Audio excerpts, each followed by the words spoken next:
इस पर हमें डिस्कशन करना चाहिए, वो है इंडसइंड बैंक। ठीक है, इंडसइंड बैंक अब लाई है 25% नीचे। ठीक है, मेरे ख्याल से हल्की सी रिकवरी आई है, शायद थोड़ी, कितनी आई निचले स्तर से, एक बार जरा इंडसइंड बैंक देखा जाए। आज का लो है 666 का लो बनाया है, और अभी 600, मतलब लो पे ही है। लो पे ही है। अब आप सोचिए, इंडसइंड बैंक के जो प्रोमोटर हैं हिंदुजा ग्रुप, वो आकर मीडिया में बात भी कर रहे हैं। ठीक है, अपनी तरफ से जो उन्हें कहना है वो कह भी रहे हैं, लेकिन उसके बावजूद कोई कॉन्फिडेंस नहीं है। ये ज़्यादा बड़ी प्रॉब्लम है। कोई चीज़ अकाउंटिंग अनियमितता होनी, ये प्रॉब्लम है। नहीं पकड़े मानी, उससे बड़ी प्रॉब्लम है। पकड़ मानी उस और बड़ी प्रॉब्लम, और सबसे बड़ी बात है कई सालों बाद पकड़ मानी, ज़्यादा बड़ी प्रॉब्लम। चलो ये सारी प्रॉब्लम तो आ गई, हो गई, अब कोई इवेंट हो गई, कोई हो गया, पता चल गया। अब इसके बाद आता है कि मार्केट का रिएक्शन, किसी चीज़ पे बाजार कितना गिरे, गिरने का तरीका क्या होना चाहिए, कितना गिरना चाहिए। अब मैं आपको बोलूँगा, क्या अगर समझो 2000 करोड़ का लॉस होना है फॉर एग्जाम्पल इंडसइंड में को, तो 2000 करोड़ से उसकी कमाई जितनी कम होती है उस हिसाब से उसको भाव कम कर लो, इतना ही ना, इतने कागज से इतना। लेकिन अगर आप उससे कहीं गुना बढ़ रहे हैं, घट रहे हैं कि 2000 करोड़ के हिसाब से 4-5% ही घटना चाहिए, तो फिर 25% क्यों? बाकी 20% आपके इस बात के जा रहे हैं कि मार्केट को भरोसा नहीं आ रहा।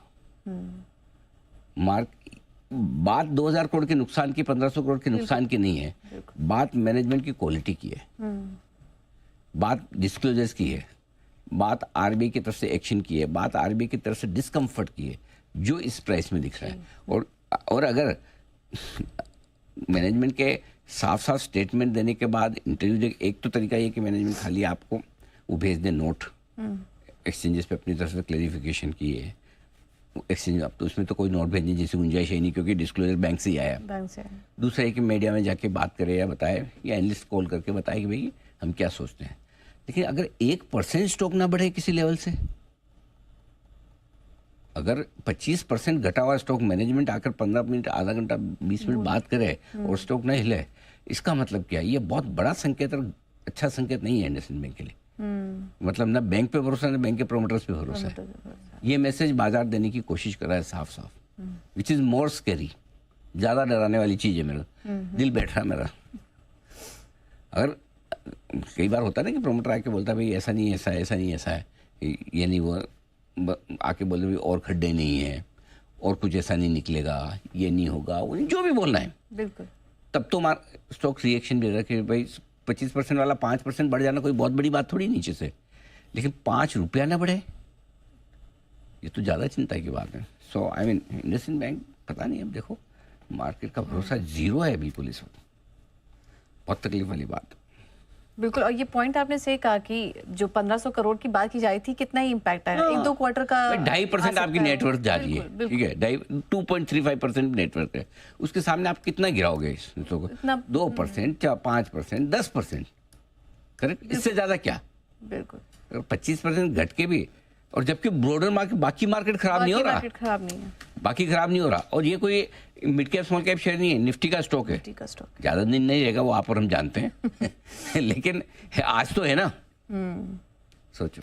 एनीवे, बिल्कुल, तो तो निश्चित रूप से इंडसइंड बैंक की काफी बड़ी खबर है जब भी कॉर्पोरेट गवर्नेंस इश्यूज होते हैं, और आप देख लीजिए हिंदुजा साहब के बोलने के बाद भी स्टॉक में कोई सुधार नहीं है, और मुझे लगता है कई जैसे हैबिचुअल हो जाते हैं, मैं ऑफेंडर वर्ड यूज करना नहीं चाहता, बट अगेन हैबिचुअली कहीं ना कहीं थोड़े थोड़े साल बाद कुछ ना कुछ इसके अंदर प्रॉब्लम आती रहती है। जैसे येस बैंक में भी आई, और येस बैंक नहीं उठा, और ये हम सब जानते हैं कि कहीं ना कहीं जब वो आउट ऑफ फ्लेवर हो जाता है, लोगों का ट्रस्ट हिल जाता है, इंस्टीट्यूशंस का ट्रस्ट हिल जाता है, तो जाहिर है वो कंपनी को दोबारा से एम्ब्रेस नहीं करते।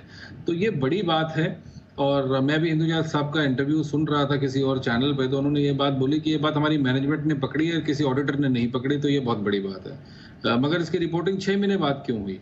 और मेरा ये सवाल ये भी है अनिल जी की, जब आरबीआई इतना स्ट्रांगली एक एक ट्रांजैक्शन नोटिस करता है, तो व्हाई नॉट आरबीआई ने इसको क्यों फ्लैग नहीं किया? तो ऑडिटर्स क्या कर रहे थे, इंटरनल ऑडिट क्या कर रहा था, एक्सटर्नल ऑडिटर्स क्या कर रहे थे, आरबीआई क्या कर रहा था?